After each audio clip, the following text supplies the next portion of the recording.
2.5 million years ago, Earth was a world in constant transformation. Continents shifted slowly. Climates oscillated between extremes, and survival was a daily battle.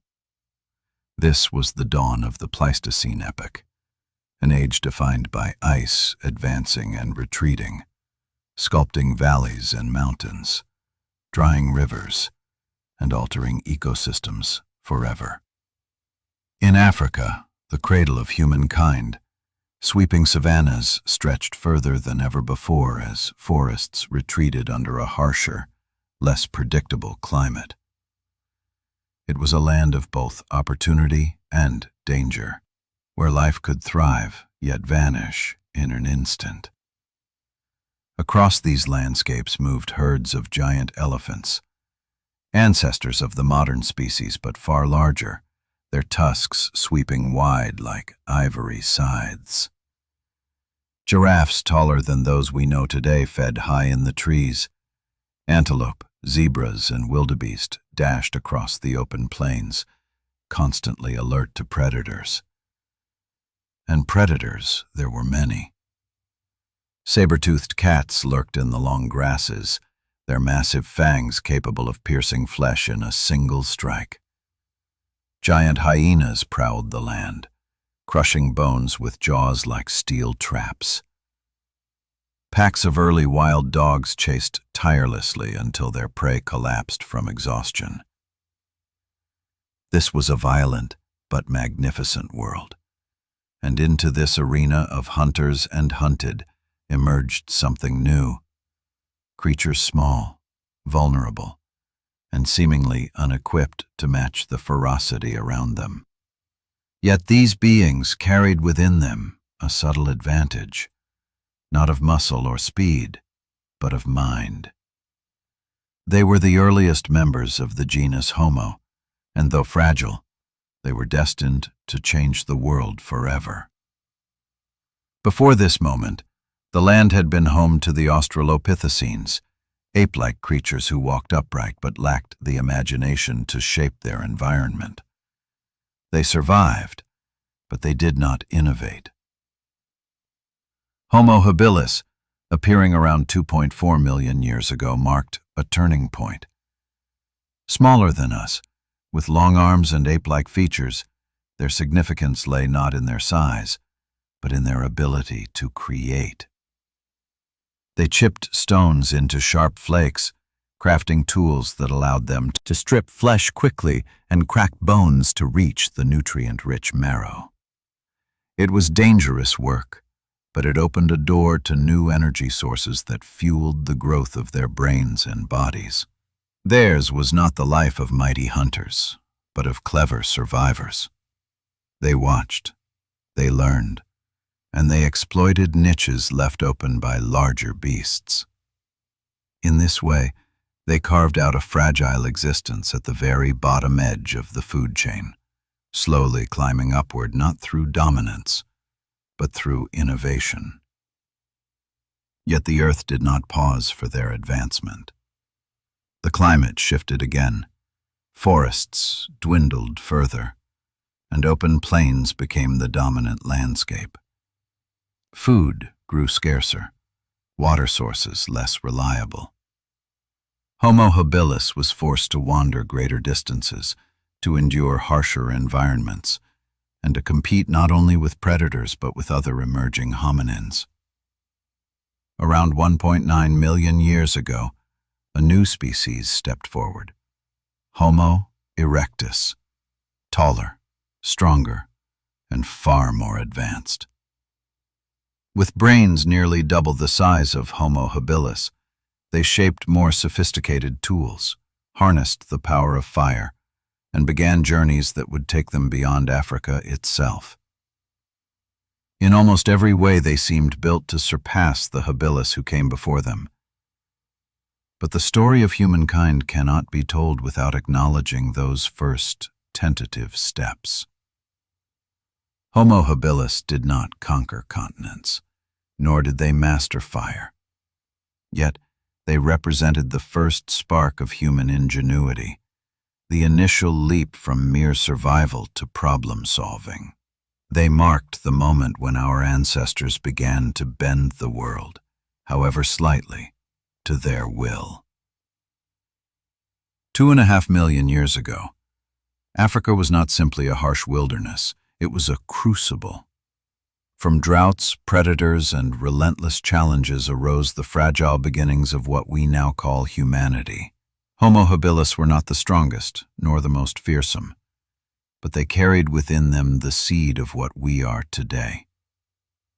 Their crude tools were the foundation of every invention that followed. Their struggle to survive was the first chapter in a saga that stretches to space travel and digital worlds.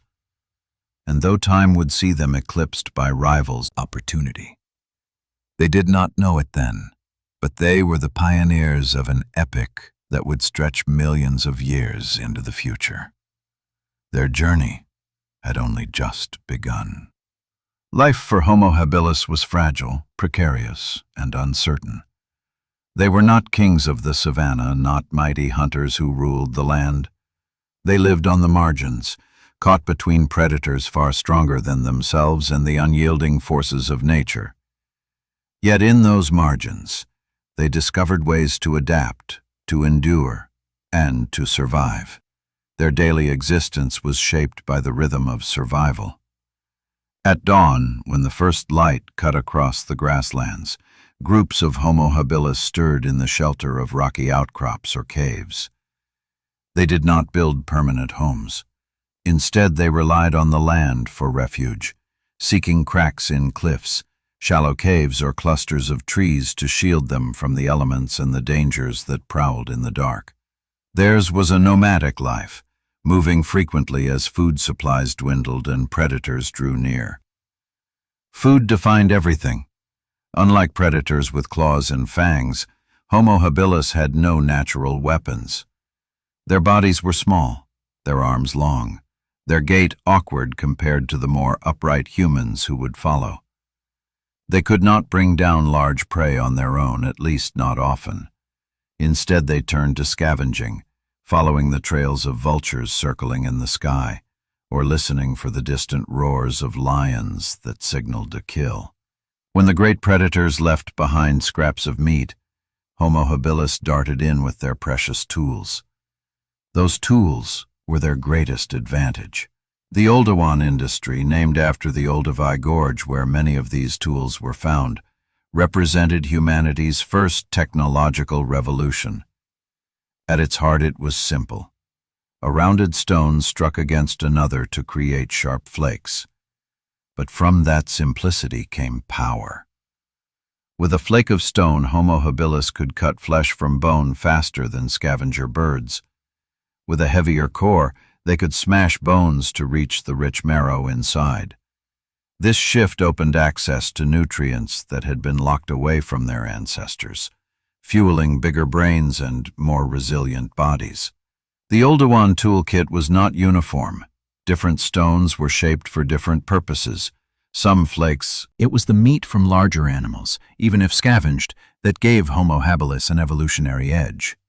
Fat and marrow fed their brains, allowing the slow expansion of intelligence across generations. Life was not lived alone. Evidence suggests Homo habilis moved in small groups, perhaps family bands, bound together by cooperation. Alone, they were vulnerable. Together, they stood a chance.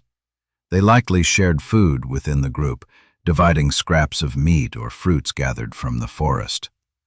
They likely communicated through gestures, facial expressions, and simple vocal sounds, rudimentary forms of language that allowed them to warn of danger, coordinate scavenging, or comfort their young. Social bonds mattered. In a world where danger lurked at every turn, the survival of the individual was tied to the survival of the group. Protecting children, caring for the weak, and working together were not luxuries. They were necessities. Each act of cooperation increased the odds that the group would endure another day. In this way, Homo habilis laid the foundation for something essential to humanity: the strength of community. But even within groups, life was short and harsh. Predators struck without warning. Illnesses spread unchecked. Injuries could be fatal without healing practices or medicine. Few lived beyond 30 years. And yet, within those short lifespans, each generation passed on skills and knowledge, the shaping of stones, the recognition of edible plants, the routes to water, the dangers to avoid. This fragile chain of learning linked one generation to the next, weaving together a thread that stretched across centuries. Their world was unpredictable.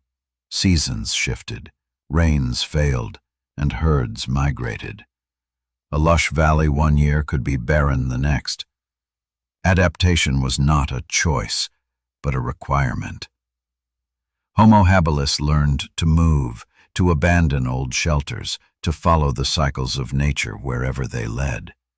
In doing so, they became wanderers across the African landscape, pioneers of mobility that would eventually carry their descendants across the globe.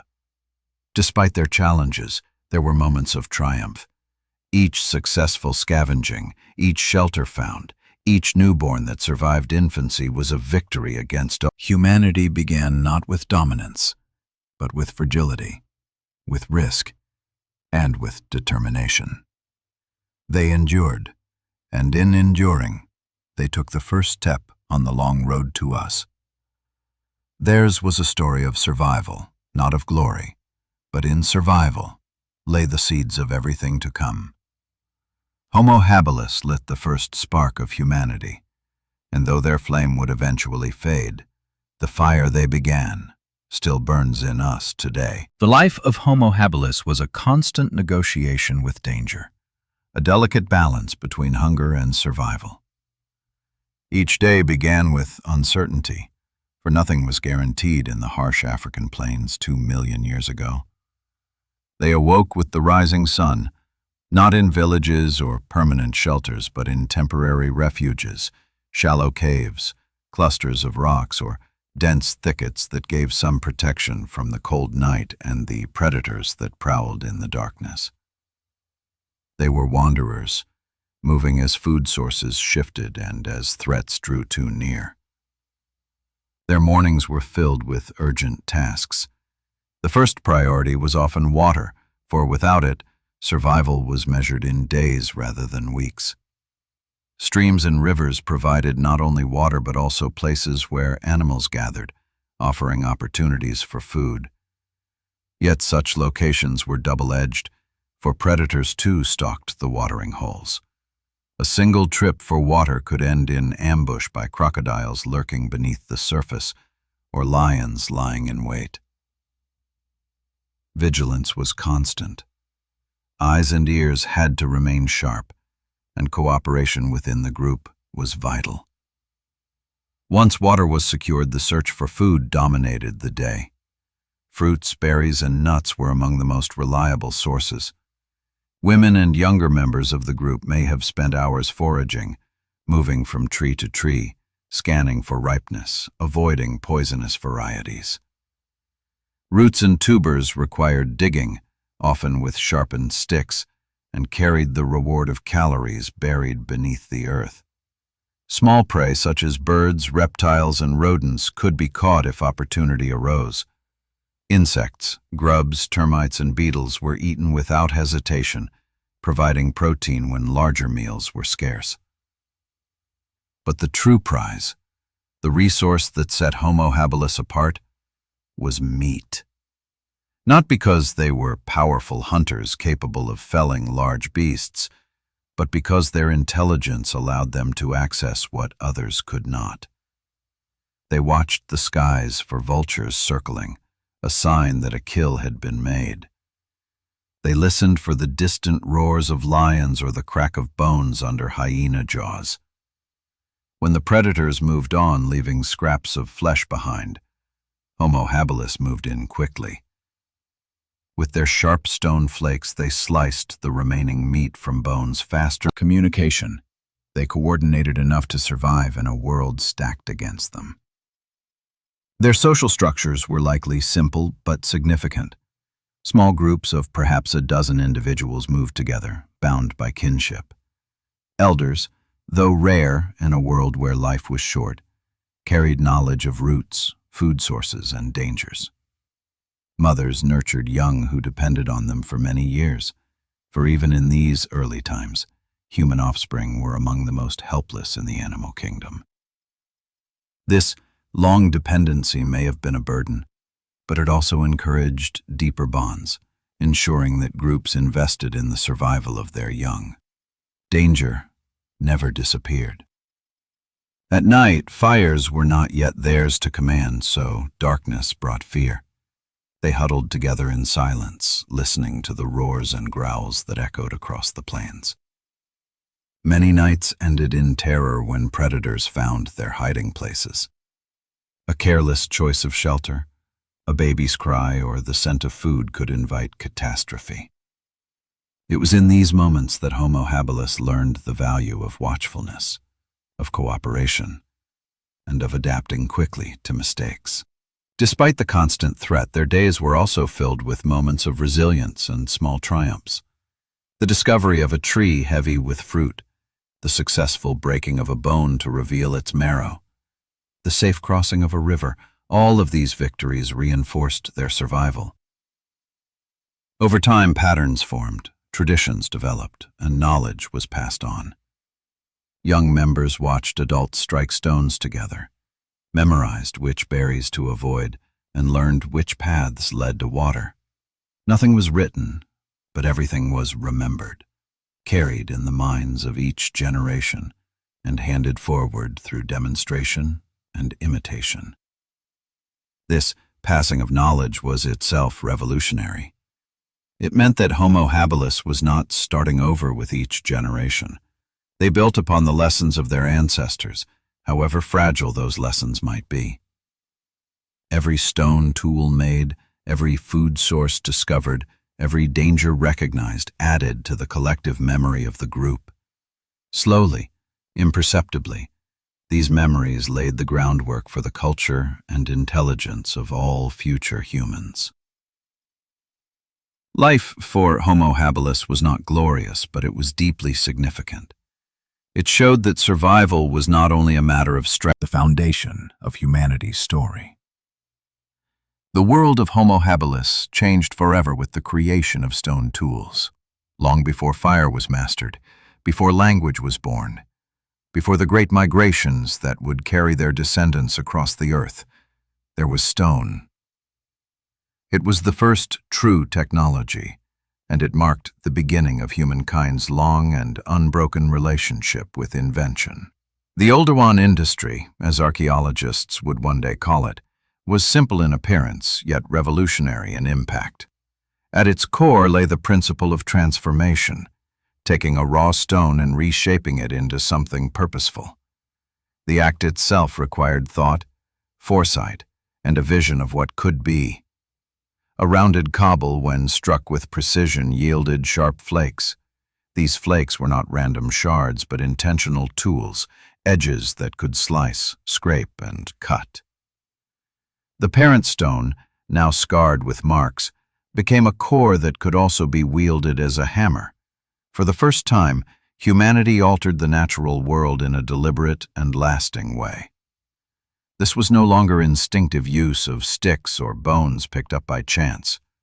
It was conscious design. To strike stone against stone required choosing the right material, the right angle, the right force. Too hard and the stone shattered uselessly. Too soft and it crumbled. Success meant persistence, patience, and skill. Each strike carried learning, and each tool carried the possibility of survival. The uses of these tools were many. A flake could cut flesh from the carcass of a zebra abandoned by lions. It could strip hides from bones, allowing skins to be used as crude coverings or bedding. A hammerstone could crush open the thick bones of antelope or elephants, exposing marrow that provided dense fat and nutrition unmatched by plants alone. With these tools, Homo habilis tapped into resources no other creature could reach, stepping into a new ecological niche not as prey or predator alone, but as a problem solver. The Oldowan tools also extended the reach of the hand. Fingers could not pierce hide, but stone could. Teeth could not crack thick bone, but a hammerstone could. With every tool, Homo habilis gained an edge over the limits of their own bodies. This extension of physical ability through technology was a hallmark that what one generation learned could live on in the next, not through genes, but through memory. Archaeological sites like Olduvai Gorge in Tanzania and Gona in Ethiopia bear witness to this innovation. Scattered across ancient landscapes lie thousands of stone flakes, cores, and hammerstones, remnants of a technology that endured for nearly 1,000,000 years. These were not isolated accidents, but widespread practices, evidence that Homo habilis and their descendants carried the knowledge of tool-making across vast distances and through countless generations. The significance of the Oldowan industry lay not in its complexity, but in its universality. Wherever Homo habilis went, the tools followed. They were light enough to carry, durable enough to last, and versatile enough to serve many purposes. They were the constant companions of a species learning to shape its world. Each tool represented foresight, the understanding that a sharp edge created today might mean survival tomorrow. This mastery of stone also changed the relationship between Homo habilis and the environment. They were no longer limited to consuming what was immediately available. They could now exploit carcasses more efficiently, gaining access to high-energy food sources that fueled the growth of their brains.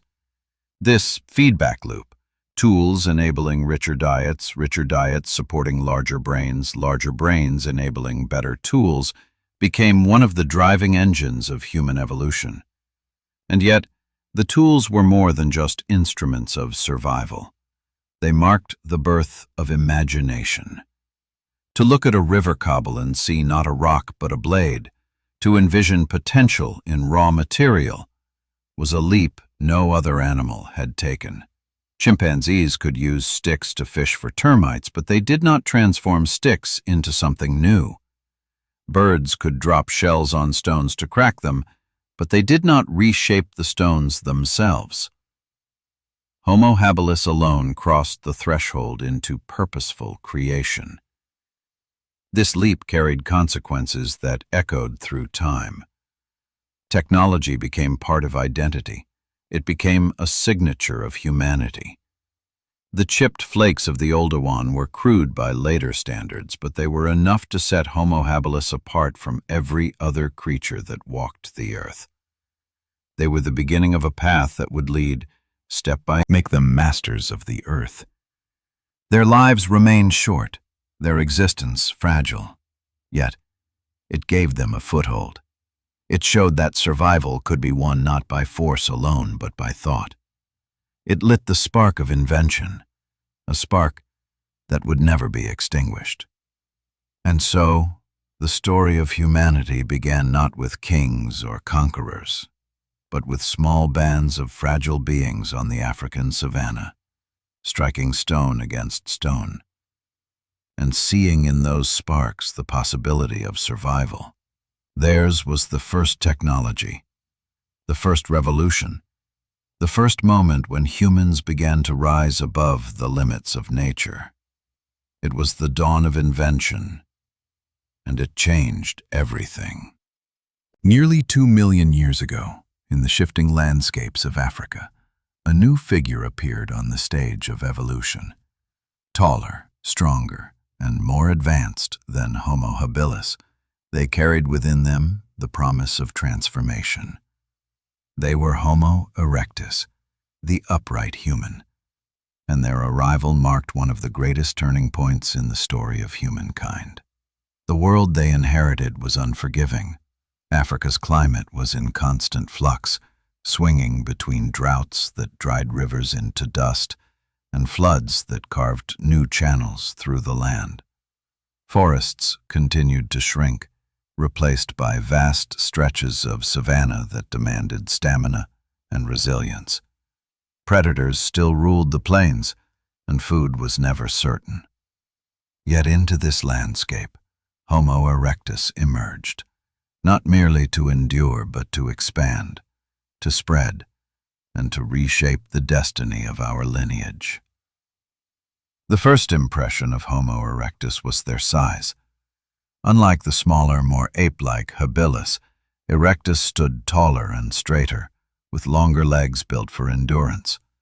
Some reached heights close to modern humans, with bodies more proportioned to running and walking great distances. Where Habilis shuffled awkwardly, Erectus strode with confidence across the plains. This physical transformation alone gave them new opportunities, enabling them to chase prey longer, travel further, and migrate beyond the bounds of Africa. Their brains were larger too, nearly double the size of Homo habilis, averaging between 900 and 1,100 cubic centimeters. This expansion was not just a matter of volume but of capacity. Within those skulls lay the seeds of problem-solving, planning, and perhaps even the first sparks of imagination that would one day flower into culture. They were not yet us, but they were closer than anything that had come before. The archaeological record tells us that Homo erectus crafted tools far beyond the Oldowan flakes of Habilis. They developed what we now call the Acheulean industry, distinguished by its hand axes and bifacial tools, shaped stones with symmetrical edges, pointed tips, and smooth, deliberate forms. These were not mere accidents of flaking, but intentional creations, standardized across regions and spanning hundreds of thousands of years. To hold an Acheulean hand axe is harnessed it remains debated. Charred bones and hearth-like structures found at sites in Africa, Israel, and China hint at the profound shift that fire brought. Fire provided warmth against cold nights, protection against predators, and the ability to cook food. Cooking unlocked more nutrients, softened tough plants, and made meat safer to eat. It may have shortened the time spent chewing, freeing energy for other pursuits, and further fueling the growth of the brain. With fire, the night itself became less terrifying. Darkness was no longer absolute, for flickering flames pushed back the shadows and offered a sense of security unknown to Homo habilis. Homo erectus was also the first of our kind to break free from Africa. Fossils discovered in Georgia, China, Indonesia, and beyond reveal their remarkable journeys. They spread across continents, adapting to new climates, new challenges, and new landscapes. They crossed rivers, scaled mountains, and endured cold that would have crippled their predecessors. Their endurance, both physical and mental, made them pioneers of migration, explorers without maps, driven by survival and curiosity. Their society, though still primitive, may have been more organized than that of Homo habilis. Larger groups, perhaps, gathered around fire or shared in the cooperative butchering of prey. The care of young remained central, but with stronger bodies and sharper tools, survival rates may have increased. Communication likely became more complex, as larger brains and tighter social structures demanded greater coordination. They may not have spoken languages as we know them, but their voices carried intention, and their gestures conveyed meaning. Step by step, their social lives wove tighter bonds that laid the groundwork for future culture. And yet, for all their progress, life for Homo erectus remained harsh. Predators still hunted them, diseases struck, and many died young. But what set them apart was their resilience. Where Habilis had clung to existence, Erectus expanded it.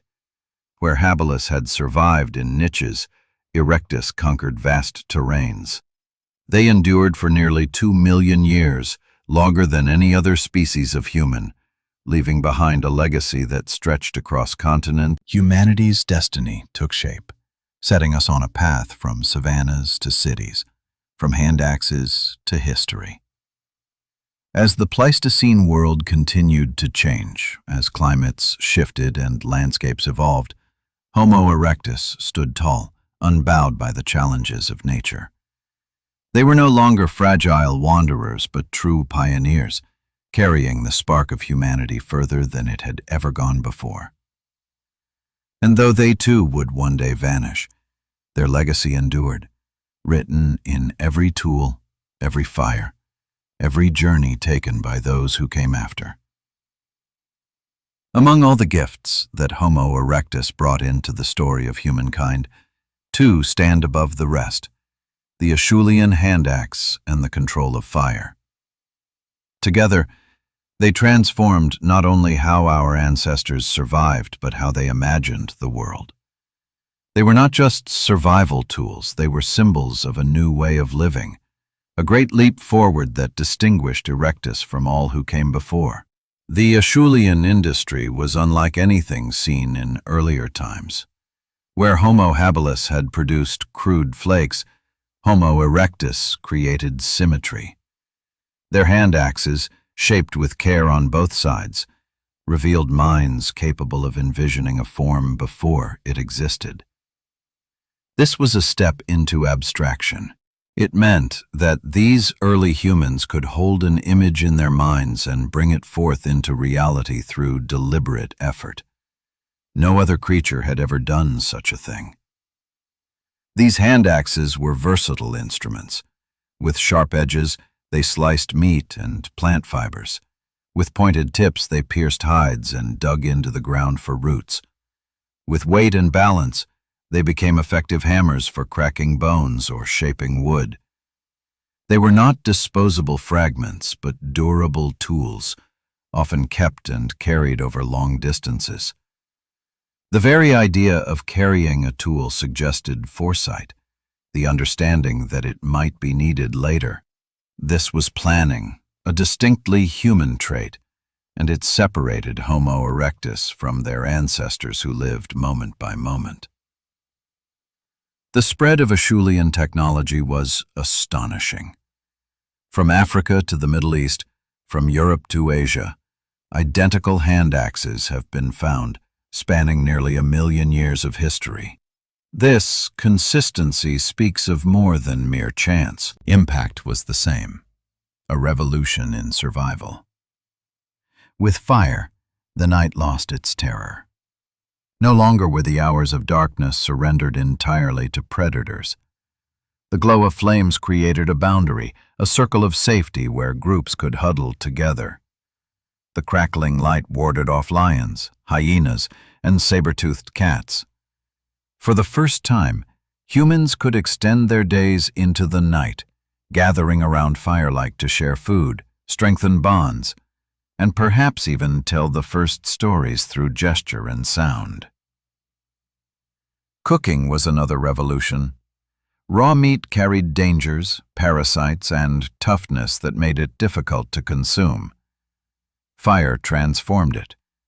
Cooking released more nutrients, softened fibers, and shortened the time required to chew. Plants that were once too tough or toxic could be rendered edible. The energy gained from cooked food may have fueled the growth of larger brains, supporting the cognitive leaps that defined Homo erectus. In the flickering glow of fire, humanity began to transform not only the environment, but their very biology. The social significance of fire cannot be overstated. It created gathering places, centers of warmth and cooperation. Around fires, groups became communities. Sharing cooked food reinforced bonds, teaching young ones the values of patience and cooperation. Fire demanded tending, and tending required responsibility. It became not only a tool, but a teacher, instilling discipline and foresight in those who depended on it. Fire also opened new worlds. With warmth, Erectus could survive in colder climates, pushing beyond the tropics into regions that Habilis could never have endured. With light, they could work after dark, sharpening tools or preparing food. With smoke, they could drive insects from camps or signal across distances. Each use represented a new layer of mastery over nature, a slow but steady claim on a hostile world. Together, the Acheulean hand axe and the control of fire created a synergy that transformed Homo erectus into pioneers of survival. Their tools gave them power over flesh, bone, and wood. Their fire gave them mastery over night, cold, and fear. For the first time, humans had not only adapted to their environment of what it means to be human. Their axes were the ancestors of every tool we use today. Their fires were the ancestors of every hearth, every forge, every light that burns in our cities. In their hands, stone and flame became more than instruments of survival. They became the first symbols of control, of imagination, of destiny. They showed that humanity was not bound to the mercy of nature alone, but could rise above it, however modestly at first. Theirs was a revolution of thought as much as of practice, a revolution that carried us from the shadows of the savannah toward the light of civilization. Homo erectus may be long gone, their bones buried in distant soils, their voices lost to time. But their legacy endures in every spark we kindle, in every tool we shape, in every act of foresight and planning that defines us still. The great leap they made was not just their own. It was the leap of all humanity. For hundreds of thousands of years, the African plains were home not to one kind of human, but to several. Evolution is rarely a clean sequence where one species disappears the moment another appears. Instead, it is a tapestry, threads overlapping, weaving together, sometimes competing, sometimes blending. Around 2 million years ago, this tapestry brought Homo habilis and Homo erectus into the same world. Homo habilis, the skillful hands, had already carved their niche as survivors and scavengers. They were small, with brains little larger than 600 cubic centimeters, but their tools had given them a foothold in a dangerous land.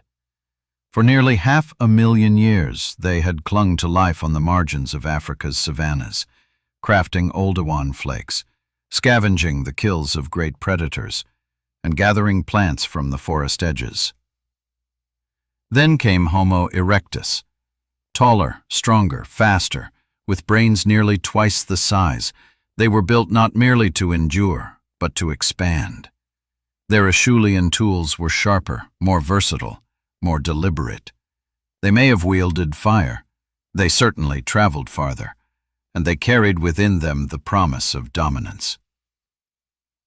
When these two species shared the same land, it was not simply a meeting, it was an evolutionary confrontation.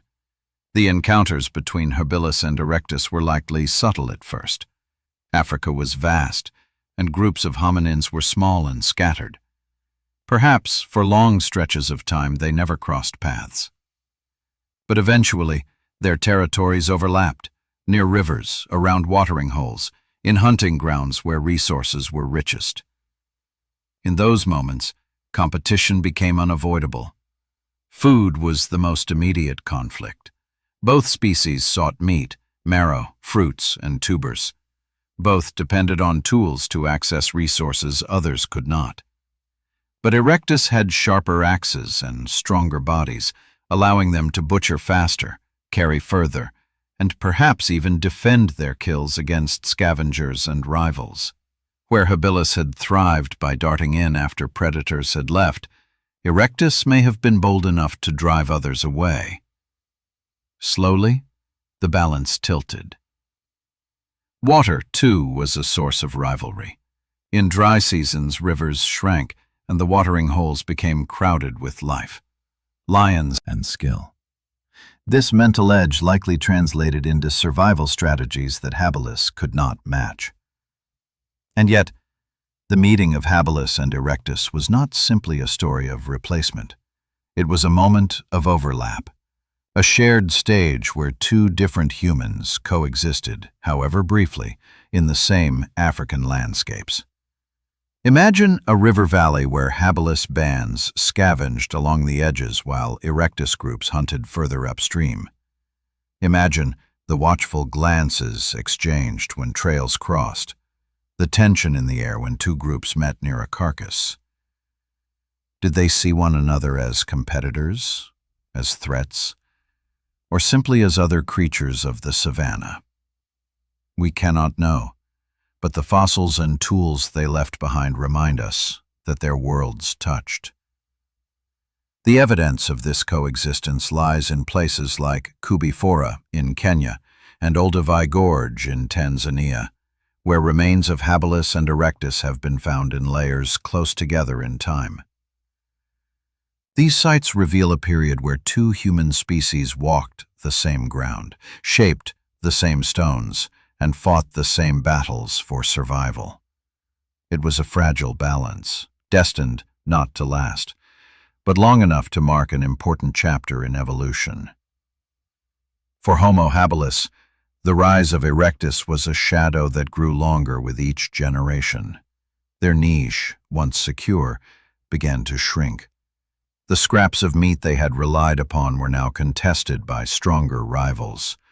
The tools they had mastered were outmatched by sharper, more efficient designs. The bodies that had carried them through centuries of survival were smaller, weaker, less suited to the expanding savannas. Slowly, inevitably, their numbers dwindled. But extinction does not erase importance. Even as Erectus grew dominant, Habilis left behind a legacy of firsts. They had been the first to take stone in hand and imagine it as something more. They had proven that intelligence could open doors where strength could not. Without their fragile spark, Erectus might never have risen at all. The meeting of Habilis and Erectus was not just a confrontation, it was a passing of the torch, from the pioneers to the builders, from the fragile beginnings to the stronger continuation. And so, for a time, Homo erectus was not a peaceful coexistence. It was a contest written in hunger, in fear, and in the endless struggle for survival. For two species so similar in need, yet so different in ability, competition was inevitable. On the plains of Africa, under a sun that gave no mercy, their rivalry played out across rivers, forests, and savannas, shaping the fate of both. At the heart of this struggle was food. Every carcass, every fruiting tree, every patch of roots or tubers could mean the difference between life and death. Homo habilis, as they had for centuries, relied on quickness and cunning. They scavenged from predator kills, slipping in after lions had fed, cracking bones with hammerstones, slicing flesh with oldowan flakes. It was a risky strategy, but it had sustained them. Yet now, another species approached those same kills, taller, stronger, armed with sharper hand axes. Homo erectus could strip a carcass more efficiently, defend it more fiercely, and perhaps even bring down smaller prey themselves. For habilis, what had once been their lifeline became a battlefield. Water sources, too, became contested. During droughts, rivers shrank into pools where life gathered in dangerous proximity. Herds of elephants trampled the mud, predators waited in ambush, and hominins crept cautiously to drink. In these crowded places, the smaller habilis bands were vulnerable. Erectus, with their larger groups and greater endurance, could dominate the access points, leaving habilis to the edges where danger was greatest. To drink was to risk death, and in such contests, the weaker often lost. Territory mattered as well. Both species needed safe shelters, rocky overhangs, caves, or clusters of trees that gave cover from predators at night. But good shelters were rare, and as Erectus spread across the land, Habilis found fewer safe havens left. They were pushed to marginal spaces, to less fertile valleys and more exposed plains. There, survival grew harder with each passing season. The competition was not only physical, but also cognitive. With brains nearly twice the size, Erectus could plan further ahead. They could prepare for lean time. Habilis arrived at a carcass, stone flakes ready, only to find an Erectus group already there, hand axes flashing in the sun as they butchered the meat. Did Habilis wait at a distance, hoping for scraps? Did they risk approaching, only to be driven off by shouts and stones? Did they ever fight, small bands clashing over the remains of a zebra or antelope? The evidence cannot tell us, but the logic of survival suggests that tension and conflict were part of their world. Even without direct confrontation, the competition was deadly. Each resource lost to Erectus was a blow to Habilis' survival. Each shelter claimed, each water source dominated, each carcass stripped more efficiently tilted the balance further. Over generations, the numbers of Habilis dwindled, not in a sudden collapse but in a slow decline, a fading presence overshadowed by their more capable rivals. And yet, in this struggle, Habilis played their part in shaping the destiny of humankind. Their existence forced Erectus to sharpen their skills, to push further, to innovate more. Rivalry is often the mother of progress, and in the contest between Habilis and Erectus, evolution chose the stronger, but not without cost. Habilis carried the fragile torch of humanity through its earliest, most uncertain age, only to hand it unwillingly to those who would carry it further. The competition for survival was not simply about strength or tools. It was about adaptability. Erectus adapted to broader diets, wider territories, harsher climates. They learned to use fire, to travel farther, to endure longer. Habilis, bound to older strategies, could not keep pace. Their decline was written not in battles lost but in opportunities missed, in the relentless expansion of a rival species that did everything they did, only better. By 1.5 million years ago, the presence of Homo habilis grew scarce.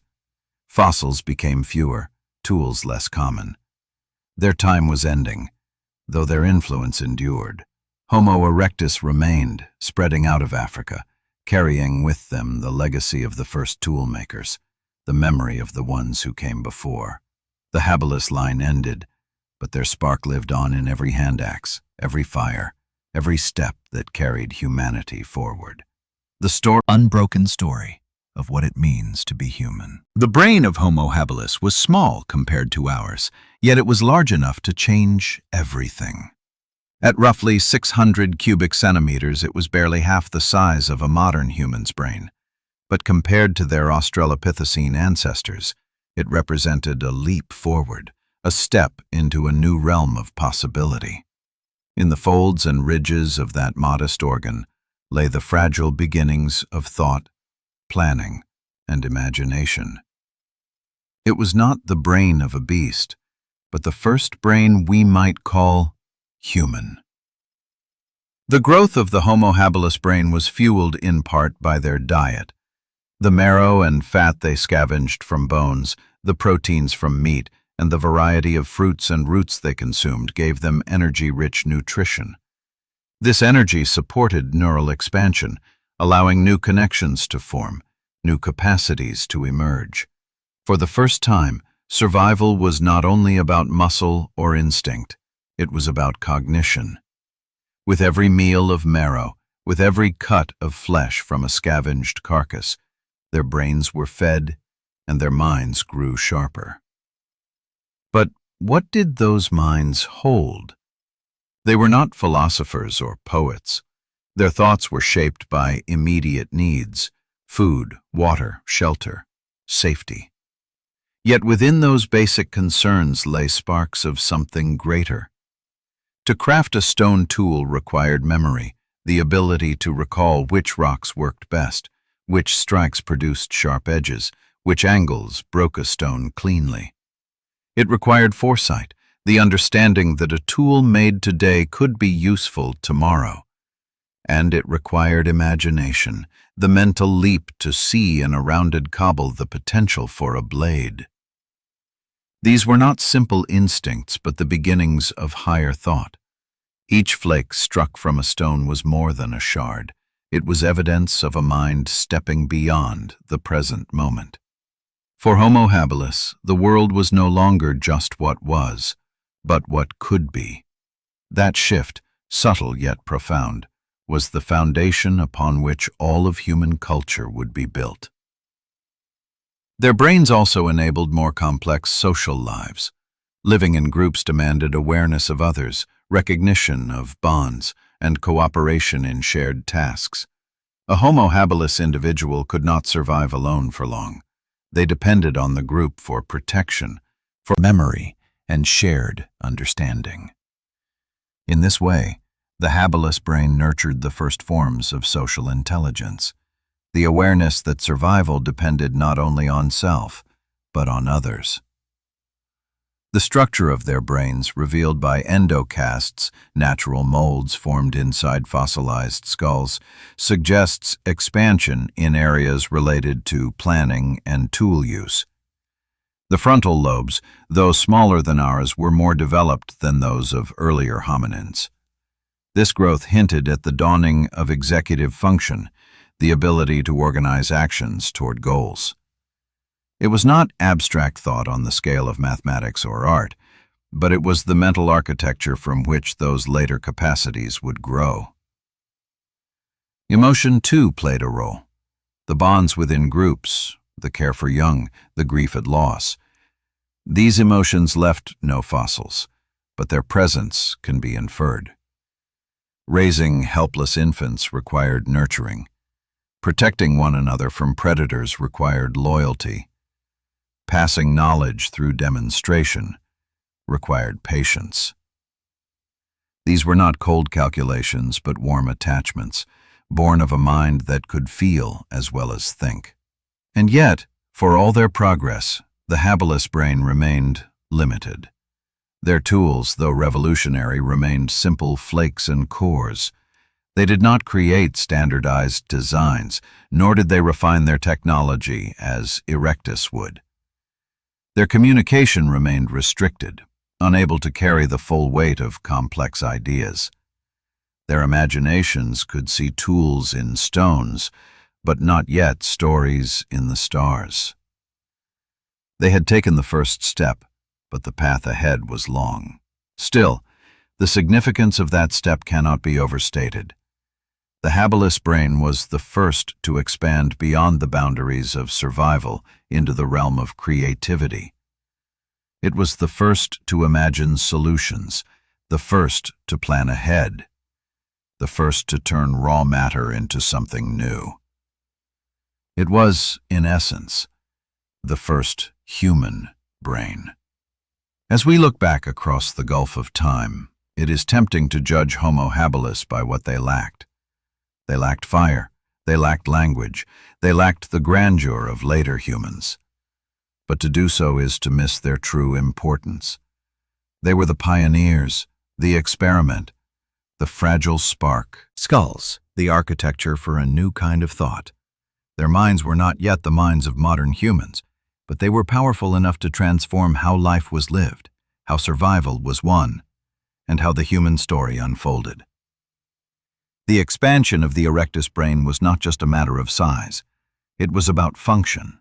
Larger brains meant more neurons, more connections, more possibilities. The regions associated with planning, memory, and coordination grew more complex. Where habilis could see a stone and imagine a flake, Erectus could envision a tool with symmetry, form, and purpose. The Acheulean hand axe was not an accident, but the product of deliberate design, evidence of foresight and imagination. To shape such tools required patience, skill, and the ability to hold an image in the mind until it became real. This was not mere instinct. It was intentional creation. The implications reached far beyond stone. A larger brain meant better coordination in hunts, more efficient sharing of labor, and perhaps the first hints of culture. Homo erectus lived in groups that may have been larger and more structured than those of Habilis. Such groups demanded communication, not just of warning cries, but of information, teaching, and cooperation. Though full language was still far away, the vocal tract of Erectus may have supported a wider range of sounds. Gestures, expressions, and vocal calls combined into a richer system of proto-language, capable of carrying ideas more nuanced than simple emotion. The mastery of fire was also tied to their expanding minds. Fire demanded attention, tending, and discipline. To keep flames alive required planning, the gathering of fuel, and the recognition of cause and effect. Cooking, in turn, reflected understanding that food placed near fire changed in texture and taste. Each step reinforced the connection between brain and environment, between thought and survival. Fire was not only a tool, it was a lesson, and Erectus had the mental capacity to learn it. Memory deepened as well. With larger brains came the ability to recall distant places, to remember paths to water, or the locations of fruiting trees. This spatial memory allowed them to travel farther. In these bonds, we see the beginnings of morality, the faint outlines of values that would one day define human societies. Teaching, too, became possible in new ways. Where Habilis children may have learned only by watching, Erectus children may have received more deliberate instruction. An elder shaping a hand axe could show not only the action but also the sequence, guiding the learner step by step. This transmission of knowledge across generations was culture in its earliest form. It meant that Erectus was not starting anew with each birth, but building upon the accumulated wisdom of those who came before. Their expanding minds also brought curiosity. Archaeological evidence shows that many Acheulean hand axes were larger and more refined than necessary for practical use. Some scholars suggest that these were not tools at all, but symbols, objects created to impress, to signal skill, or perhaps to mark identity. If true, then Erectus was the first to create artifacts that carried meaning beyond utility. Such behavior hinted at abstraction, at thought that reached beyond the immediate needs of hunger and survival. Emotion, too, grew richer in the Erectus mind. Fossils reveal individuals who lived for years despite serious injuries, suggesting they were cared for by others. Such care was not instinctive but chosen, an act of compassion or loyalty. To nurture the weak meant sacrificing resources, delaying progress, risking survival. And yet they did it. In those acts, we see not only intelligence, but humanity in its earliest form. Still, their minds had limits. They did not create art as Neanderthals would. They did not speak languages as sapiens would. Their imagination reached farther than Habilis, but it did not yet soar to myth or music. They were builders of tools and tamers of fire, but not yet dreamers of gods or painters of caves. Their intelligence was a foundation, not yet a culmination. Yet we must not underestimate what they achieved. The Erectus brain was the first to imagine beyond the horizon, to venture across continents, to carry fire into the dark. It was the first to look at stone and see not only a blade, continents, seeking new worlds. We are following the path they first carved. Their minds may not have reached the heights of ours, but without them, ours would never have risen at all. The expanding mind of Homo erectus was not simply an evolutionary step. It was the widening of a horizon. It was the dawn of foresight, of cooperation, of meaning. It was the mind that began to wonder, to plan, to remember, to teach. And though they are long gone, their thoughts live on, in us, their descendants, who still carry the fire they first tamed, and the curiosity they first sparked. Long before the first true languages emerged, long before words carried poetry or commands, the earliest humans had already begun to weave meaning into sound and gesture. Communication did not begin as a sudden invention. It grew slowly, like a river gathering streams, from cries of warning to calls of reassurance, from simple grunts to subtle exchanges that shaped survival. In the lives of Homo habilis, these first signs of communication were among their most vital tools. The world they inhabited demanded constant alertness. Predators stalked the savanna, and every moment of distraction could be fatal. To survive, habilis needed ways to warn one another quickly. A sharp cry may have signaled danger in the tall grass, sending the group scattering to safety.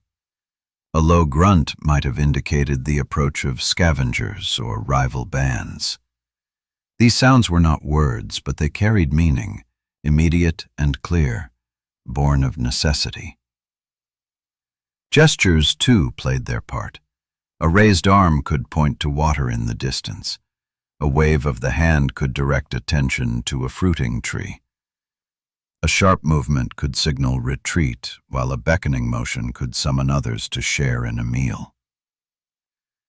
Such gestures required recognition and response, an understanding that meaning was shared between minds. This was the beginning of symbolic thought, the realization that a sound or a movement could stand for something beyond itself. Social bonds reinforced these systems. Within their small groups, Homo habilis relied on cooperation to scavenge, to gather, to defend. Mothers needed to soothe infants, and infants needed to call for help. Companions needed to coordinate as they stripped meat from a carcass before predators returned. These interactions demanded more than instinctive cries. They demanded patterns, signals, and shared recognition. In these exchanges, the seeds of language were sown. The structure of their brains supported this growth. Though smaller than later humans, the habilis brain showed expansion in regions associated with planning and control of movement, including the fine motor skills needed for tool making. These same regions may have also supported more complex vocalizations and gestures. The very act of striking stones together, of shaping groups together. Such communication also nurtured social life. When food was scarce, sharing required coordination. When infants cried, comfort required recognition. When disputes arose, resolution required signals of submission or reconciliation. The habilis who could communicate most effectively were more likely to hold their groups together, more likely to pass on their genes and their knowledge. In this way, communication itself became an evolutionary advantage, as critical to survival as stone tools or sharp eyes. We cannot hear their voices, but we can imagine their soundscapes. Groups moving through the savanna may have hummed low to maintain contact, grunted to signal direction, barked sharply at sudden danger. Around their shelters, laughter-like calls may have echoed, easing tension, strengthening bonds. At night, huddled together in fear of predators, soft murmurs may have calmed children or reassured companions. Each sound, each gesture, was a thread in the web of connection that made life possible. Though crude by later standards, these first signs of communication marked a revolution as profound as any stone tool. They showed that Homo habilis was not only reacting to the world, but shaping it through shared meaning. They showed that minds could align, that ideas could pass from one to another, that survival could be achieved not only through strength, but through understanding. And yet, their communication was limited. They could not weave complex stories or plan across years. They could not describe the stars or imagine gods. Their system was tied to the immediate present. Danger here, food there, help needed now. It was the language of survival, not of culture. But even within that narrow frame, it changed everything. Without these early forms of communication, tool-making would have remained individual, unshared. Without them, groups would have scattered at every sign of danger, unable to coordinate. Without them, children would have struggled to learn, and knowledge would have been lost with each passing generation. Communication ensured continuity. It bound individuals into groups and groups into communities. It carried the first fragile sparks of culture across time. The first signs of communication did more than increase survival. They reshaped identity. The savannas of Africa by small bands of fragile humans who needed one another to survive. Theirs was not yet language, but it was communication. And in that difference lies the story of humanity itself.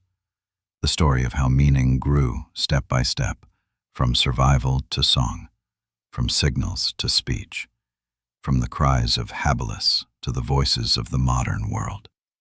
When Homo erectus rose to prominence, their bodies grew taller, their tools sharper, and their minds more expansive than any humans who had come before. Yet one of their most important legacies lay not in stone or fire, but in sound, the first steps toward language.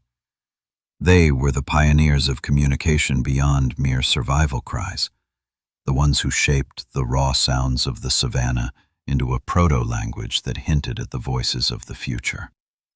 The larger brain of Homo erectus gave them capacities unknown to Habilis. With nearly twice the cranial volume, Erectus could process more complex patterns, recall greater memory, and coordinate more nuanced actions. Social life demanded it. As their groups grew larger, as their hunts became more organized, as their migrations stretched across continents, they needed more sophisticated ways to share information. Simple grunts and gestures were no longer enough. Something richer was required. The proto-language of Homo erectus was likely still far from true speech, but it carried the essence of what language would become.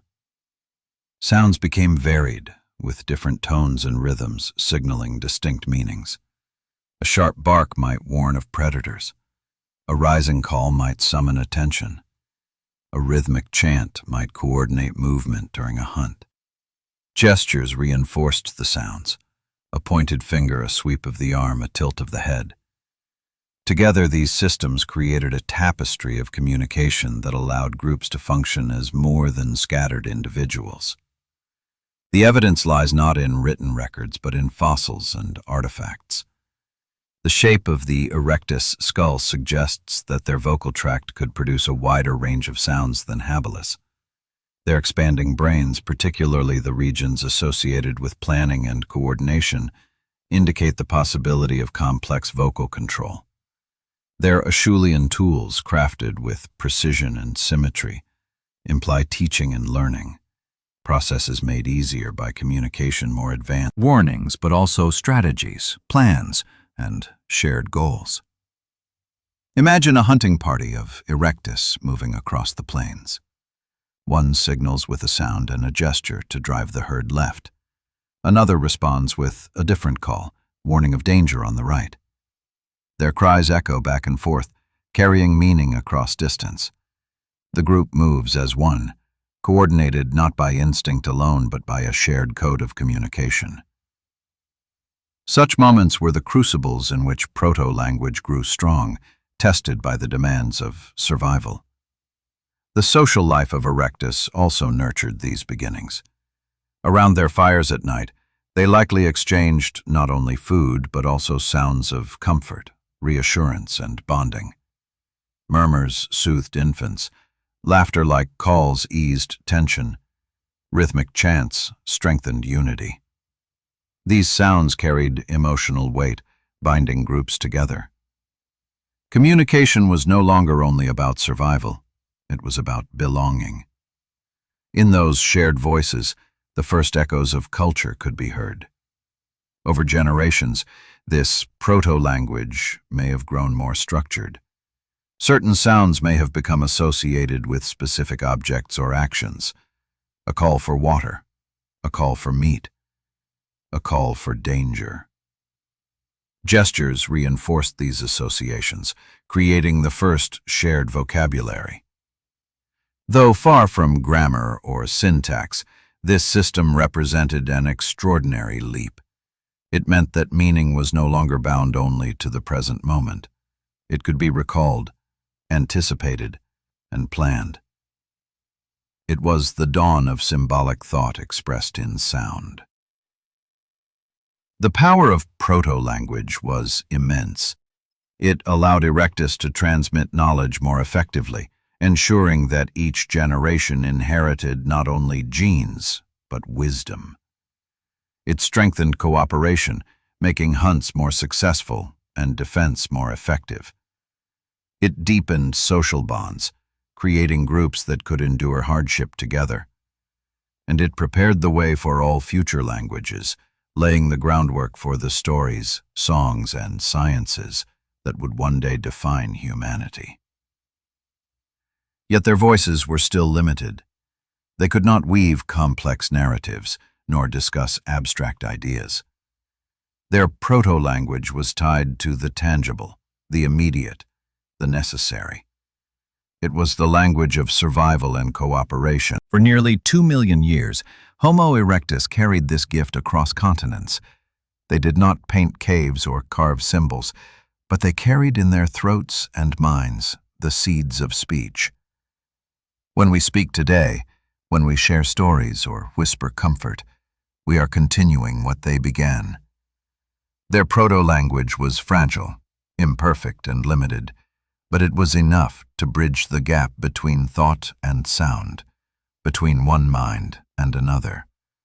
It was the first voice of humanity. Survival in the world of 2 million years ago was not a matter of comfort or control. It was a fragile balance against forces larger and stronger than any small band of humans could resist. For Homo habilis, adaptability was the only shield they possessed. They had no fire to hold back the night, no great weapons to bring down large prey, no strong bodies to fight predators head-on. What they had instead was a mind willing to improvise, to adjust, and to seize opportunities where others saw only danger. The African savannas and forests that they called home were in constant flux. Seasons shifted unpredictably. Rains might fail for years, and rivers that once flowed strong could dry into cracked earth. Where forests had stood, open plains spread. Where animals had thrived, drought drove them away. Homo habilis endured these changes not by dominating their environment, but by bending with it, like reeds in the wind. One of their most remarkable forms of adaptability lay in their diet. They were omnivores in the truest sense. When fruit was plentiful, they gathered it. When roots and tubers offered calories, they dug with sticks and hands. When insects swarmed, they ate them for protein. And when predators left behind scraps of meat and bone, habilis moved in with their stone flakes. They did not depend on a single food source, for dependency meant disaster when the seasons turned. Instead, they cast their net wide, making use of whatever the land provided. Their tools, though simple, reflected this flexibility. A sharp flake could cut meat, but it could also scrape bark or shape wood. A heavy core could crack bones, but it could also smash nuts. Habilis did not carry vast toolkits, but relied on improvisation. With each new challenge, they discovered new uses for the same objects. A stone was never just a stone. It was a knife, a hammer, a scraper, a lifeline. Their adaptability extended to movement. They were wanderers, never tied to one place for long. When food dwindled, they moved. When predators became too bold, they shifted camp. This mobility was not a weakness, but a strategy. By refusing to cling to a single territory, they reduced the risk of being trapped by drought or famine. Their long arms and flexible adaptation. In small groups, they learned the value of cooperation. Alone, they were vulnerable. Together, they had a chance. They shared food when possible, defended one another when threatened, and passed on knowledge through demonstration. These bonds were fragile, tested constantly by scarcity and danger, yet they endured because they were necessary. To adapt socially was as vital as adapting physically. The Habilis who could cooperate most effectively left behind more offspring, carrying forward not only genes, but behaviors that strengthened the species. Even their vulnerabilities became sources of resilience. Their short lifespans forced them to pass knowledge quickly, ensuring that children learned early the skills of foraging, tool use, and vigilance. Their helpless infants demanded care, tying groups together with bonds of protection and nurture. Their weakness before predators forced them into innovation, into finding ways to survive without strength. In this way, the very disadvantages of Homo habilis became engines of adaptability. And yet, adaptability had limits. They could endure drought, but not conquer it. They could scavenge scraps, but not dominate kills. They could improvise with stones, but not yet refine them into the standardized tools of Erectus. Their flexibility allowed them to persist, but it could not secure long-term dominance. They were survivors in the moment, not architects of the future. Still, their story is a testament to the power of adaptability. For hundreds of thousands of years, they endured where many might have failed. They lived through shifting climates, through waves of predators, through scarcity and fear. They did not vanish quickly or easily, but only after long competition with stronger rivals. Their persistence showed that survival is not always about being the strongest, but about being the most adaptable. When we look back at Homo habilis, we see more than fragile bodies scraping by in a hostile world. We see the first humans learning to bend with circumstance, to shift strategies, to survive against odds. Their adaptability was their strength, the quality that kept them alive long enough to pass the torch to others. And though they are gone, their lesson remains. In a world of change, endurance, intelligence, and the ability to adjust to climates and landscapes that would have crushed their ancestors. Africa had been their birthplace, with its savannas, rivers, and forests. Here, Erectus had honed their skills in tool-making, hunting, and fire control. But when changing climates reduced forests and expanded grasslands, they were ready. Unlike Habilis, who clung to familiar niches, Erectus walked outward. Step by step, generation by generation, they followed rivers north, herds east, coastlines south. In time, they reached regions no human had ever seen. What allowed such journeys? First, their bodies. With long legs, narrow hips, and a more efficient gait, they were walkers and runners built for distance.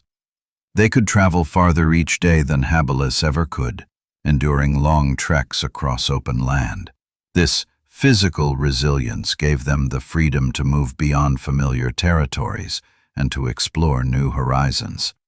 Second, their tools. The Acheulean hand axe was not tied to a single kind of prey or plant. It was a universal instrument, as useful in cutting bamboo in Asia as in butchering antelope in Africa. With such versatile technology, Erectus was not limited by geography. Wherever they went, they carried their tools, shaping local stones into familiar forms. Archaeological sites across continents bear witness to this tradition, hand axes echoing one another across vast distances and countless generations. Third, their mastery of fire. With flames to ward off predators and to provide warmth, Erectus could push into colder regions once closed to Habilis. Fire allowed them to cook unfamiliar plants, making them digestible, and to prepare meat more safely. It gave them light in the darkness, extending their activity into hours once lost to fear. With fire, new environments became survivable, from the chill of Eurasian nights to the damp forests of Southeast Asia. Their adaptability was also social. Larger groups, better coordination, and more complex communication gave them the ability to confront challenges together. When prey was large or dangerous, they hunted in cooperation. When landscapes were harsh, they shared alongside their stone tools. Each new land demanded adjustment, and each adjustment proved their resilience. For nearly 2 million years, Homo erectus endured, longer than any other human species. Such longevity was no accident. It was the result of their ability to face change without breaking, to step into new worlds and make them their own. While Habilis bent to the environment, Erectus bent the environment to themselves, shaping it with tools, fire, and cooperation. Their adaptability made them true pioneers. They were the first to look beyond the horizon, the first to see new lands not as barriers, but as opportunities. They were the first global humans, carrying the torch of survival across continents, leaving behind a trail of bones, tools, and fire that marked their passage. Yet their adaptability was not only practical, it was symbolic. In their spread, we see the first sign of humanity's restless spirit, the drive to move outward, to seek, to discover. From Erectus to us, that spirit has never faded. The same urge that carried them out of Africa carried us to the moon, and will one day carry us to the stars. In the end, their story is not only about endurance, but about expansion. They proved that humanity was not confined to one land or one climate. They showed that intelligence, cooperation, and innovation could break boundaries that had stood for millions of years. Their global adaptability set the pattern that all later humans would follow. When we trace our migrations today, when we cross oceans and climb mountains, when we live in deserts and tundras, we are echoing what Homo erectus began.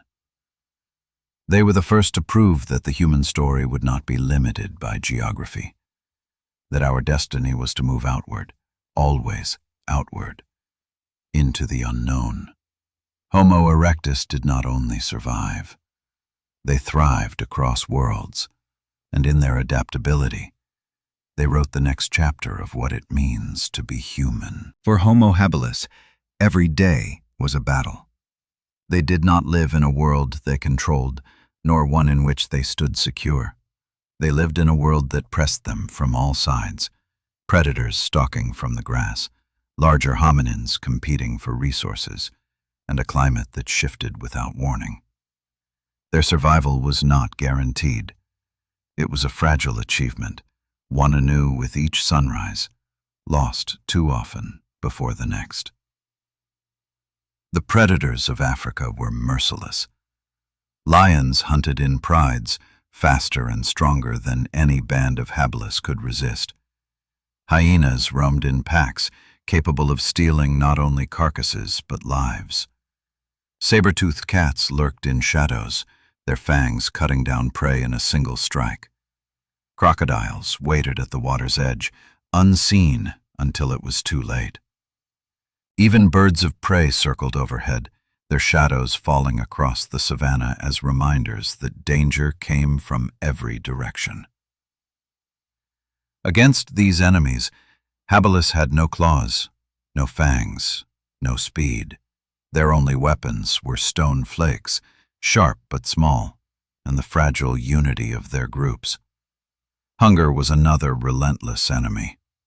Fruits ripened and vanished with the seasons. Roots and tubers grew only in certain soils.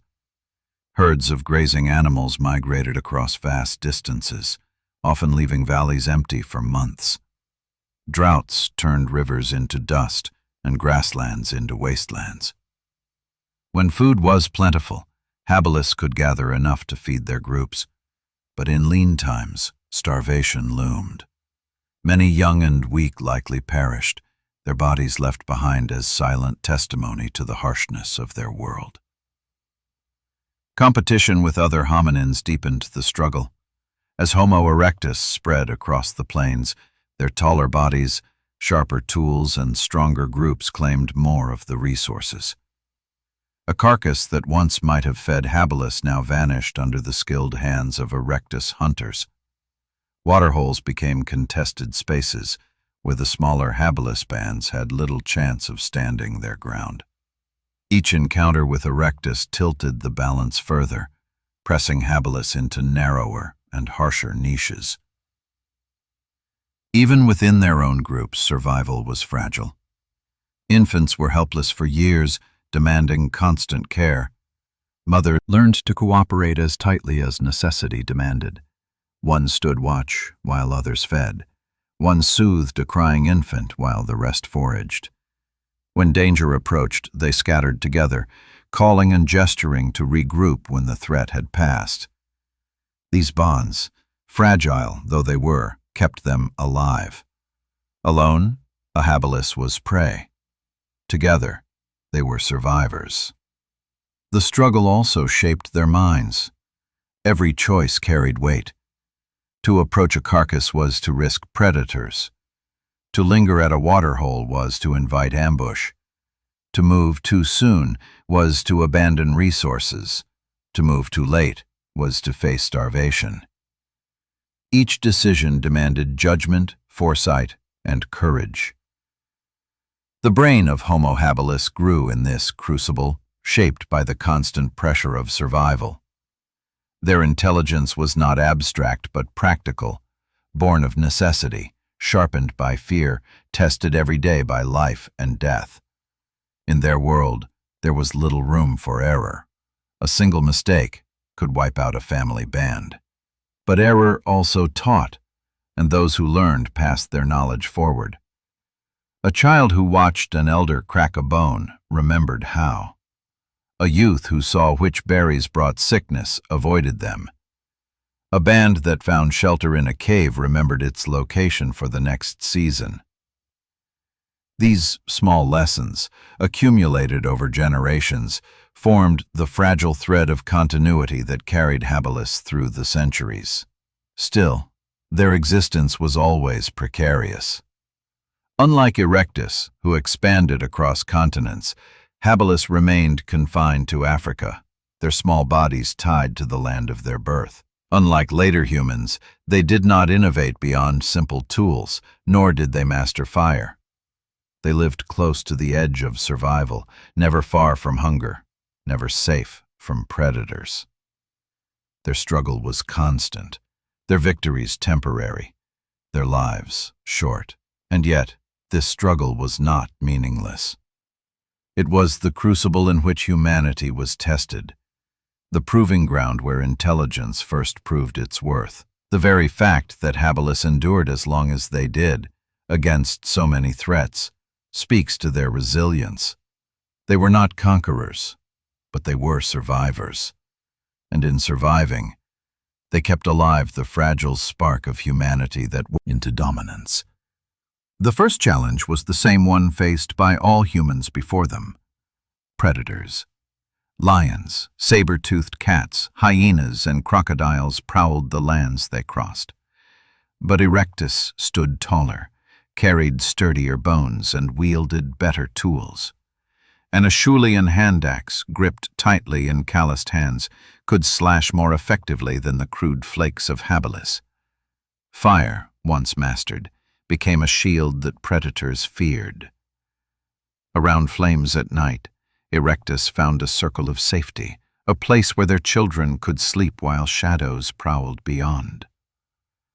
In facing predators, they did not escape fear, but they gained the means to hold it at bay. The second challenge was hunger. As Erectus pushed into new lands, they confronted unfamiliar plants, new prey, and harsher climates. Yet their adaptability was extraordinary. Where Habilis had scavenged scraps, Erectus became hunters. They may not have hunted the largest beasts, but they learned to bring down antelopes, deer, and wild pigs through endurance and cooperation. Persistence hunting, chasing animals until exhaustion overcame them, was possible with their long legs and efficient gait. With fire, they cooked meat, gaining more energy than ever before. Hunger still haunted them, but more often than not, they found ways to answer it. The third challenge was the environment itself. Africa's shifting climate, with its cycles of drought and flood, tested them constantly. But Erectus did not remain confined to Africa. They walked outward, adapting to forests in Asia, to cold steppes in Eurasia, to islands in Indonesia. Each new land presented dangers unknown: monsoon rains, freezing winters, volcanic eruptions. Yet in each case, they endured. Fire kept them warm, tools helped them exploit local resources, and their social bonds carried them through scarcity. Unlike Habilis, who survived only in one region, Erectus proved that humanity could belong anywhere. The fourth challenge was each other. Larger groups meant greater cooperation, but also greater conflict. Resources had to be shared, disputes resolved, unity maintained. Fossils suggest that Erectus lived long despite injuries, evidence that groups cared for their teaching, and perhaps even the first stories spoken in the glow of flames. Their greatest triumph, however, was endurance. Homo erectus survived for nearly 2 million years, far longer than Homo sapiens has yet existed. They weathered climate shifts, predator threats, and migrations across continents. They endured not by chance, but by adaptability, by intelligence, by the steady progress of innovation. No other human species has lasted so long, and this longevity is itself a triumph unmatched in our lineage. Triumph, however, did not mean invincibility.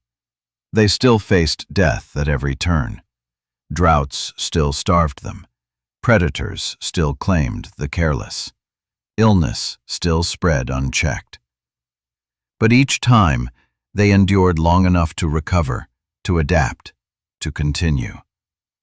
Their victories were never total, never permanent, but they were enough to keep the flame of humanity alive through the long ages of the Pleistocene. The triumph of Homo erectus was not only in survival, but in expansion. They became the first true global humans, stepping beyond Africa into lands that had never known creatures like them. From Georgia to Java, from China to Africa's Rift Valley, their bones and tools lie scattered across the world, silent witnesses to their journeys.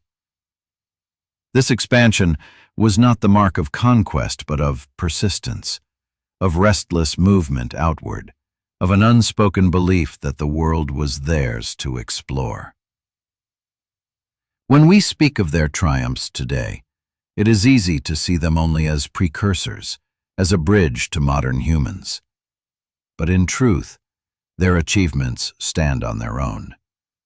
They were the first to shape the world with fire, the first to march across continents, the first to show that humanity was not bound to one land but belonged to all. They did not paint caves or build monuments, but their legacy is carved into stone tools, etched into charred bones, and written across the maps of ancient migration. The challenges they faced were immense. The triumphs they won were greater still. In their story, we see the resilience that defines our species, the ability to face danger, hunger. Though Homo habilis eventually vanished from the earth, their story did not end with extinction.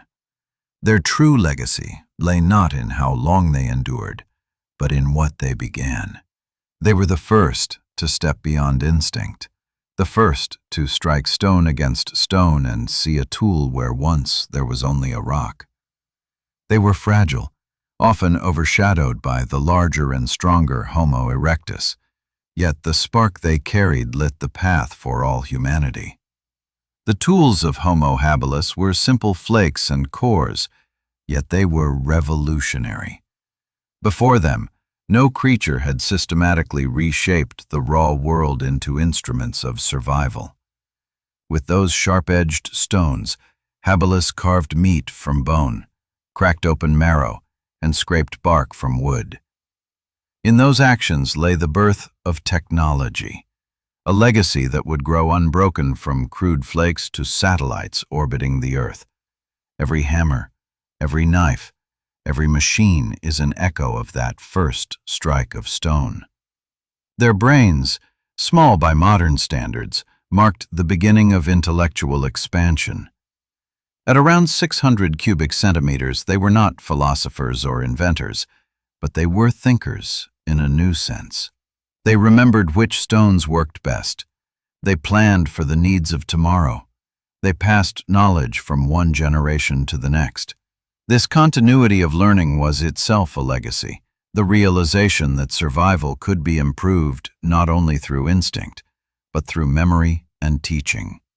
Without that fragile beginning, the vast edifice of human culture could never have risen. Homo habilis also left a legacy in their way of life. They were not solitary, but communal. In their small bands, they learned the importance of cooperation, of watching for danger while others fed, of protecting children too weak to survive alone. These bonds, born of necessity, planted the seeds of society. The care they gave to one another, the sharing of food, the coordination of scavenging, all of it formed the earliest chapters of social humanity. Even their vulnerabilities carried meaning. Their short lives, their fragile bodies, their constant peril, all forced them into resilience. They became opportunists, surviving by adapting to whatever the world provided. That spirit of adaptability is a legacy that endures in us. It is their monuments, humble yet profound.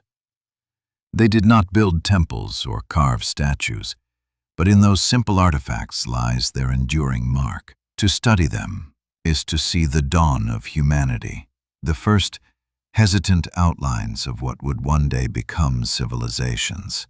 Homo habilis did not conquer the world, but they showed it was possible to shape it.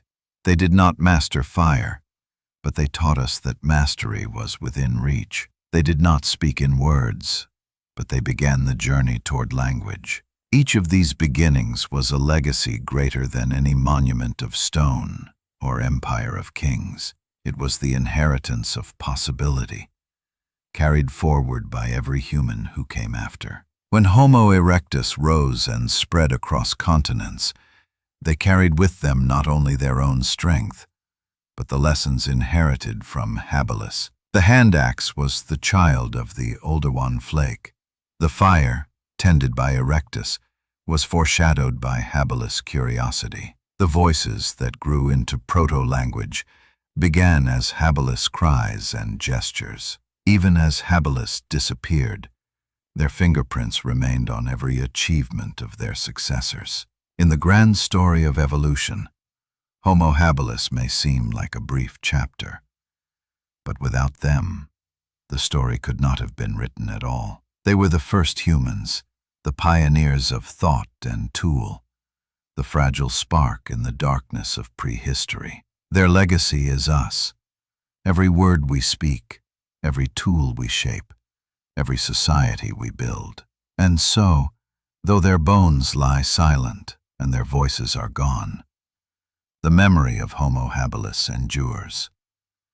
They remind us that humanity did not begin with conquest, but with survival, not with power, but with ingenuity, not with certainty, but with fragile hope. That is their legacy, and it burns still in every human heart. If Homo habilis lit the first spark of humanity, then Homo erectus was the one who carried it forward into a steady flame. Their legacy was vast, stretching across continents and across nearly 2 million years. No other human species has lasted so long, and no other left such a wide imprint on the prehistoric world. The story of Homo erectus is not only about survival, but about the foundations they laid for everything that Axes were crafted with symmetry and skill, evidence of minds capable of planning and foresight. They were the first true standard of technology, a design so effective that it remained unchanged for centuries. In their tools, Homo erectus left the blueprint of human ingenuity, to imagine, to create, to refine, and to carry knowledge forward. Fire was perhaps their most transformative gift. With fire, Erectus reshaped the relationship between humans and the natural world. They could cook their food, unlocking nutrients and reducing disease. They could push into colder lands, keeping warm where once only animals with thick fur survived. They could protect themselves at night, the flames warding off predators that once ruled the dark. Around fires, groups gathered, sharing food, exchanging sounds, strengthening bonds. Fire was more than survival. It was the first hearth, the first community, the first symbol of human control over nature. Every flame that burns today is a descendant of the fires Homo erectus tended. Their social legacy was equally profound. Fossils reveal individuals who lived long despite severe injuries or tooth loss, proof that their groups cared for them. This care required more than instinct. It required empathy, patience, and cooperation. It showed that survival was not only individual, but collective, that the weak and the strong could endure together. This spirit of community, born in the camps of Erectus, became the cornerstone of human society. Homo erectus also left a legacy of movement. They were the first to step out of Africa, to venture into lands unknown, to face challenges beyond the horizon. Their migrations were not accidents, but the product of curiosity, resilience, and adaptability. They opened the world to humanity, setting the pattern for the great journeys of Homo sapiens tens of thousands of years later.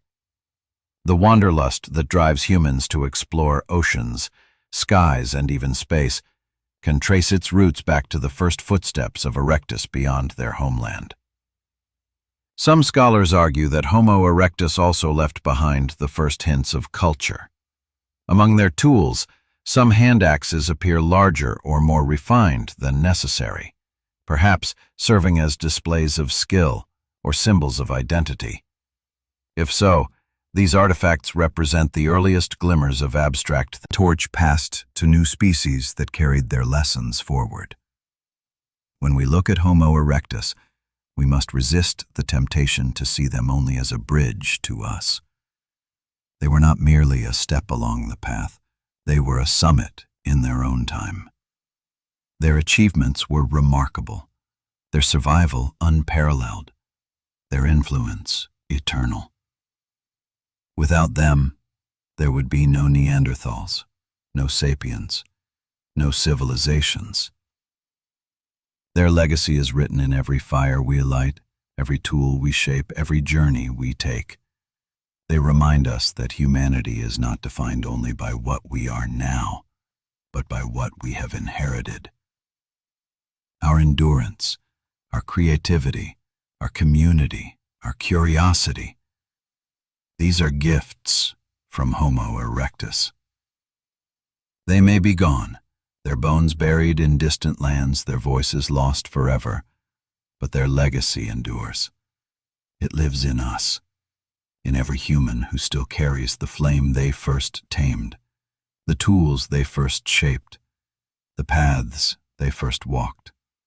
The legacy of Homo erectus is the legacy of humanity itself.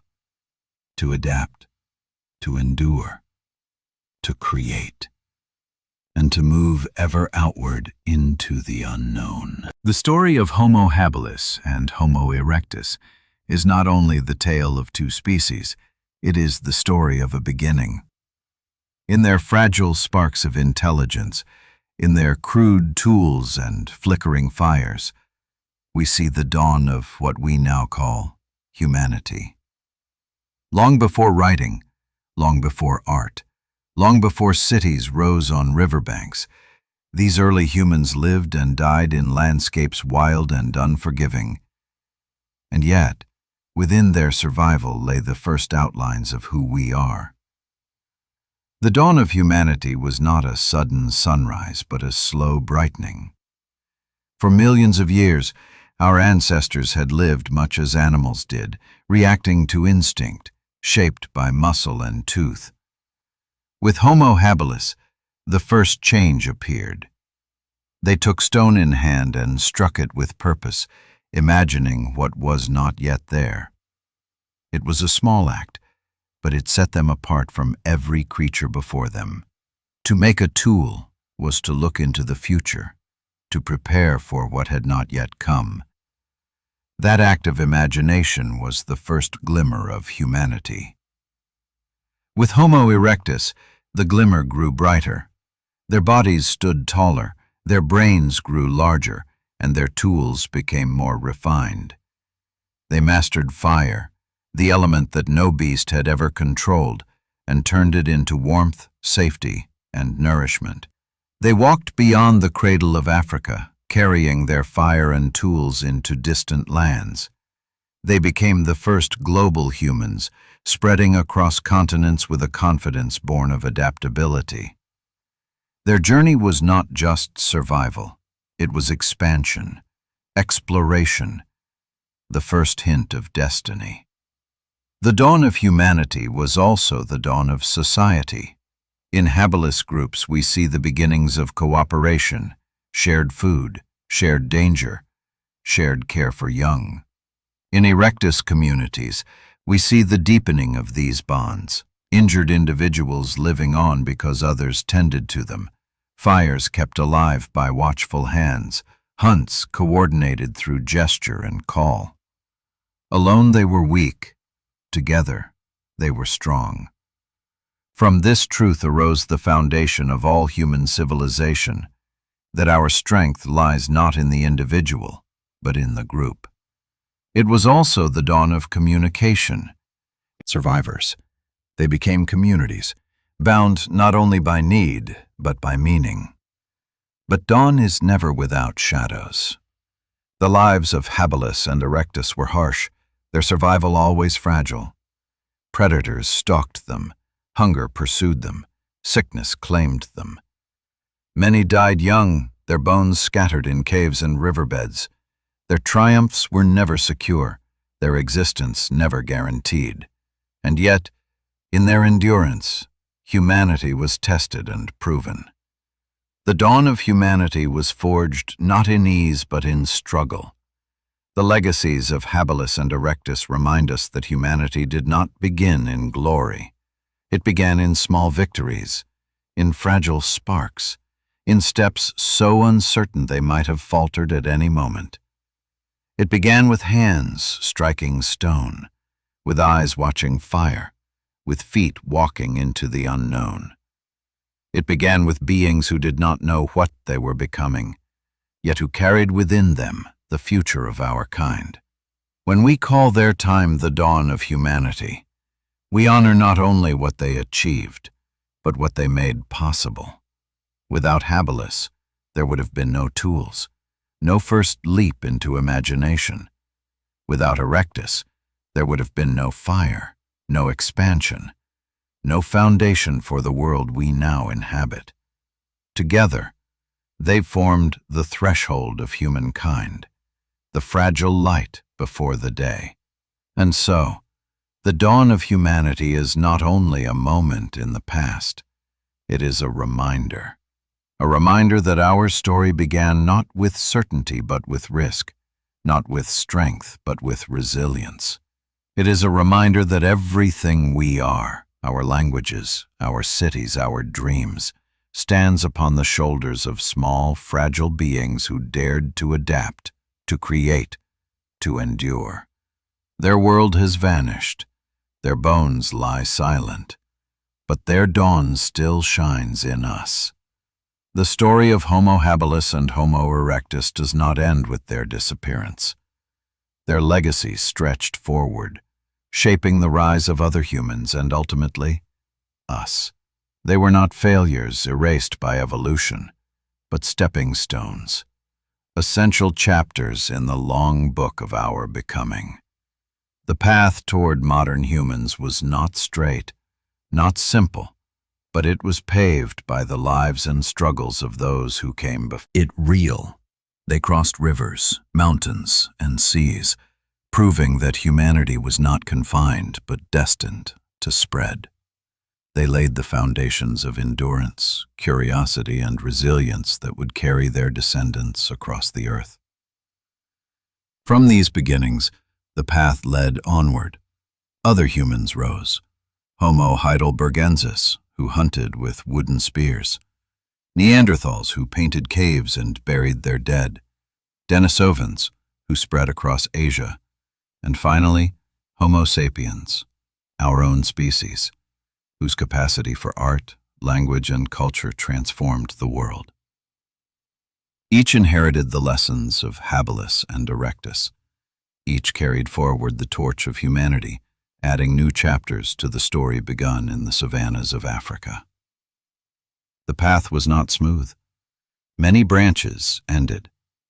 Habilis faded as Erectus rose. Erectus, in turn, gave way to newer humans, their long reign finally closing after nearly 2 million years. Neanderthals and Denisovans, brilliant in their own ways, too vanished, leaving only fragments of their DNA in us. Extinction is part of the human story, but so too is continuity. What vanished in one species lived on in another, carried forward by inheritance, by culture, by memory etched not in words but in tools, fire, and adaptation. For modern humans, the path is clearer in hindsight. We see in Habilis the first tools, in Erectus the first fire, in Neanderthals the first art, in Sapiens the first civilizations. But at the time, there was no path, no plan, no certainty. Each step was taken in darkness, guided only by survival. The dawn of humanity was not a grand design but a fragile improvisation, one that could easily have ended. That it did not is why we are here. The path toward modern humans is not only about biology. It is about spirit. It is about the ability to endure hardship, to adapt to change, to imagine what does not yet exist. Homo habilis and Homo erectus embodied these qualities in their simplest, rawest forms. They remind us that humanity is not defined by monuments or machines, but by the will to survive, the courage to create. Path that began in Africa 2 million years ago, when small humans first struck stone against stone and saw in it the possibility of survival. That path is still being walked. It is the path of humanity.